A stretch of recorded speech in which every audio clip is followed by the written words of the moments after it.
Hi, and welcome to this Insights. This Insight session, I'm delighted to be joined by Sonia, Allinson, who is not only a fantastic HR consultant, but also very much a practitioner of talent management. And that's really the theme of today's topic that I want to explore is talent management. And it's really interesting, the period that we've gone through, because we've seen talent management change dramatically over the last few years. But in particular, over the last 12 months, as we've all lived through a pandemic. And Sonia, what have you seen, again, as a consultant and practitioner, in terms of how talent management is being applied and what's different? Yeah, it's funny that you mention COVID, Andy. So great to be here as well. Particularly the practitioner bit is the bit I love the most. So it's fun to be talking about what's really happening out there that I can see some themes with. When you mention COVID, I know that this is a very real experience that we're having right now. I know that for some people it is exceptionally real, and I don't want to diminish some of the impacts of it, but my honest view is that COVID is almost like a dry run for what we're going to experience with Industry 4.0. So we have been preparing a little bit for the kind of things we're experiencing now on steroids, volatility, ambiguity, all of those very uncomfortable things that we experienced during COVID. But for me, it's like the lead up to the World Cup, because I'm a rugby fan, that this is like I'm sorry to diminish it, but it's like a friendly. You play a few friendly games, right, to sharpen your skill set. And that's exactly how I see what we're experiencing right now, is that in the years to come, as we have an exponential increase of pace, speed, volatility, ambiguity, lots of uncomfortable things, this can actually be seen as a really fantastic opportunity for what did we do well, and what have we not done so well? Because you know what, we're just going to keep experiencing things like this. Not the same as a pandemic, but the skills that we're having to demonstrate during this pandemic, we are going to need more and more and more as Industry 4.0 starts to pick up. So I'm interested what your view is of that. Yeah, I mean, I totally agree. I've often said that change is the new constant, right?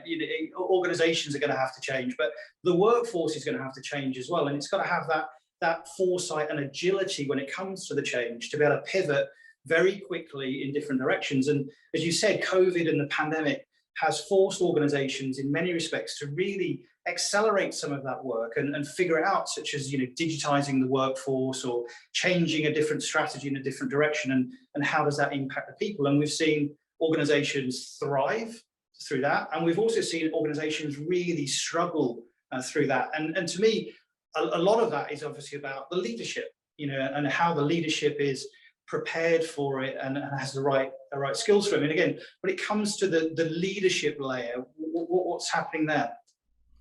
It's funny because, I've spent years trying to impress upon the tremendous importance of leadership. It has a 70% impact on culture. Culture has up to a 35% impact on profits or revenue success of a company. So, you want to focus a lot of your time on leadership. However, I think one thing that we're seeing now is the concept of distributed leadership. One thing that we're realizing is that if one definition of great leadership is that an individual hires phenomenal people around them and then gets out the way.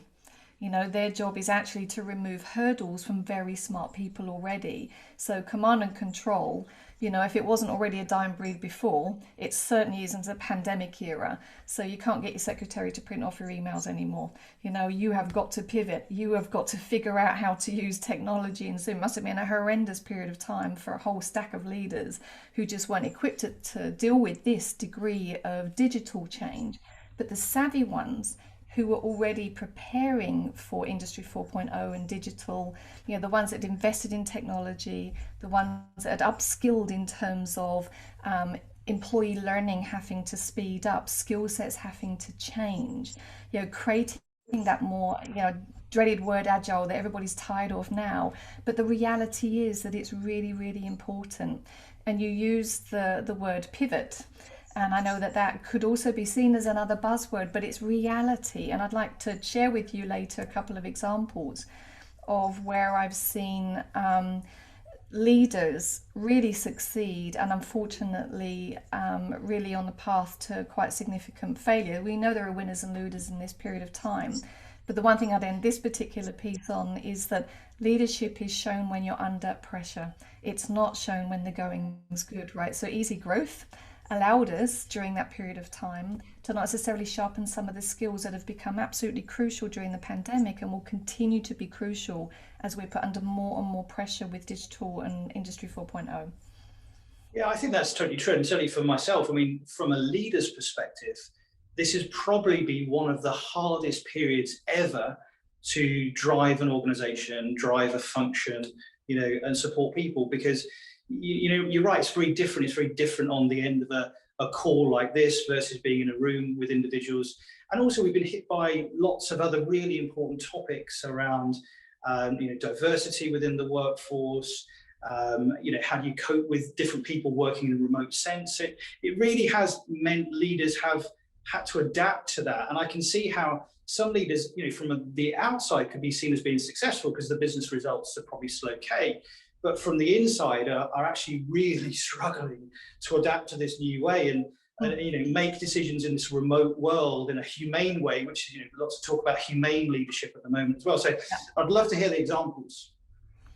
Yeah, great. Okay. And one thing I would say is that I want to be compassionate about how difficult it is to be a leader in challenging times like this. So we can talk about it quite kind of academically and conceptually, but as you say, I'm out there as a practitioner, same as you, and the employees in your organization dealing every day with the humans that are leaders. So any examples that I share with you are done with compassion. For instance, I know that this is super tough. No one said leadership was easy. So I wanted to share two examples of large corporates that I'm working with, financial services and insurance, and the other one, an SME, a kind of fast-growing SME in the pharmaceuticals, health sciences industry, because ironically you'd think that the going would be good for them, but they had a near-death experience, so I wanted to share that. So with the two corporates that I wanted to share with you, it's what have I learned through that I can share with the audience. And I would say that the first organization that I think are doing a really phenomenal job, it's this concept of servant leadership, you would say network leadership with some of the SHL models that you're using, but also this concept of distributed leadership and humility, where the COO that I'm working with, we just got out of a period of intense time with the employees who are struggling, really struggling. Because they're going through major corporate change at the same time as the pandemic. And I think there are lots of companies that are facing that. And what do I think that they've done right? The COO has said to me very recently that the people data that we were able to share with him has accelerated his understanding and the team's capability by about 1.5 to 2 years. Basically, if I didn't have that data, we would have spent a learning curve for 1.5 to 2 years trying to figure some of these things out, but the data has helped us to come together. Productive conflict, didn't shy away from the tough conversations, got all of the really, really deep-seated messages out on the table. And you have to have amazing psychological safety. You have to build that to allow people to share the really tough stuff. Peer coaching. So we had an opportunity where we had leaders struggling, sharing with each other what they were struggling with, showing that vulnerability that we're all really reading a lot about, but this was happening in practice, and then coaching each other, especially with their profiles in front of each other and saying, well, I'm better at this. This is actually a natural strength for me. This is what I can do to help you make it a learned strength, because right now it just so happens that my natural strength is one that you need to demonstrate, maybe not in 6 to 12 months time. We can lean on other strengths you have, but I'm happy to support and coach you now. So that's an example of a really good, humble leader who's in the trenches with his staff trying to help out. Contrast that with another leader who conceptually talks about the importance of the people factor. And it's something I call the no-do gap. It's one thing knowing the importance of the people side. It's a fundamentally different thing to be practicing it every day. And the amount of times that people say, yeah, I know that. And my immediate response is, you might know it, but I can tell you your actions are belying your words. Yeah. And this is an example of that leader where I know that he genuinely means it, However, when I look at the actions that he's undertaking, he's becoming more management, less leadership, gets sidetracked by the latest crisis with finance, the latest crisis with finance. There's always something else that gets in the way of him actually doing the people side. It's seen as one of many competing priorities. And as a result, he hasn't built a leadership cadre, succession planning, hiding great people around him. And we know great leaders are only as good as the teams around them and the talent around them. So if you're under-investing in those things all the time, there will eventually be a price to be paid. And this is where you get caught with your pants down, right? Because at the end of the day, leadership is shown when you're under tremendous pressure. If you didn't invest all those years in being ready for a VUCA environment, in upgrading your digital technologies, your systems, your platforms, but also your skills and your capabilities, and you didn't invest in having a fantastic team and a brilliant pipeline, now is where it's going to become exceptionally obvious. So it's horrible to have to watch that from the outside. There are things that we can do to try and help. But I also say to some of the people that are trying to impress upon this leader that he's under-investing in the people side, that, you know, it's a bit like I'm an alcoholic. You have to first admit it. And it's only when someone can see that for themselves you can help. You know, otherwise you're banging your head against a brick wall. So we have to wait until, unfortunately, he learns the hard way about the importance and the value of the people side. That's when we can go in and help more, and we can accelerate. So that's an example of in the corporate side. From a small medium enterprise side, I think it's absolutely fascinating. A very small company I'm working with, about 10 employees, and the funding that they're experiencing in terms of they're in the kind of life sciences, pharmaceutical space. Imagine the amount of money that is now going into that industry. So it's awash with money, and we've got deep pockets in that space. However, their traditional revenues have started to dry up. This is a very visionary leader, and I am so impressed with how quickly they've been able to pivot. They've reinvented their business model, but they did it together as a small company. It wasn't the managing directors carrying all this weight and thinking, I've got to have all the answers. We spent time together looking at the business 360. We've upskilled the team, so they now have new skills. Previously, it was a lot about invention. There was money coming in the door. They had time and space to invent. They have completely switched into sales skills. How do we sustain our existing clients? How do we grow new business? Much, much more tactical, quarterly OKRs, objectives and key results. You know, the kind of thing that they absolutely hate doing under normal circumstances, but they've seen the value of making, as you said, that pivot earlier. And I'm so proud of the emotional journey that every individual has been through. They've stepped up when they've been put under pressure, and that's not guaranteed. So I'm definitely seeing winners and losers out there. But one thing I would say, though, is that this concept that COVID is like a magnifying glass on a trend of factors that were important before and are going to become exponentially more important afterwards. Things like growth mindset, good old Stephen Covey's circle of concern, circle of influence. You know, all of these things really, really matter right now, and they're very, very useful tools. I think the final thing I'd probably say is that my observations about those that are handling it well and those that are starting to struggle is it's not about what they're doing. You know, we're seeing some brilliant things like parent-child rooms in large corporations to help working parents cope, which we would never have seen before. It's not what they're doing, it's how they're going about it. It's the rhythms they're getting into with their teams. It's this switch to distributed leadership. So yes, leadership is important, but all of these millions of amazing employees that are stepping up because the leaders have actually stepped back, removed hurdles and let them do their thing. That for me, I think, is what's important. It's not the what, it's the how and it's the why that I would offer as a kind of parting comment. I think that's right, and it's interesting. You know, as you talk about the leadership team, and as you know, work, the way work's done changes, and it's about those teams that come together to do a task and then maybe go off to do other stuff. That kind of leadership example you gave there with the pharmaceutical company is equally applicable to a small team that's on a project. You know, it's not that different in terms of having to get the team working together to be a great performing team.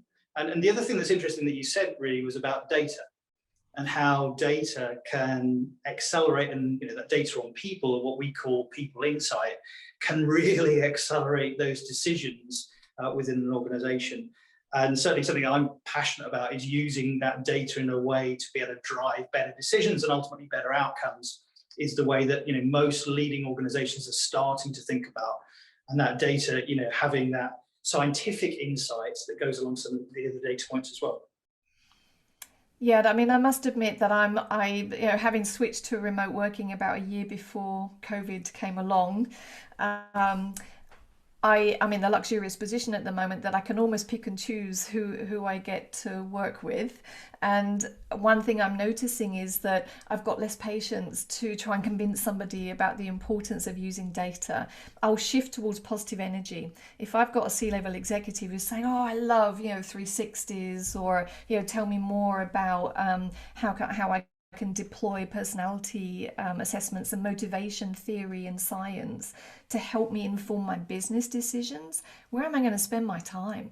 I'm going to spend it with the person who gets how powerful data can help steer their business in the same way any other data can help you steer your business, but in the part that is notoriously the hardest, not the soft bits, the harder bit, which is the people factor, which now has become exponentially more important. So use data to help inform your decisions, and it can be fun.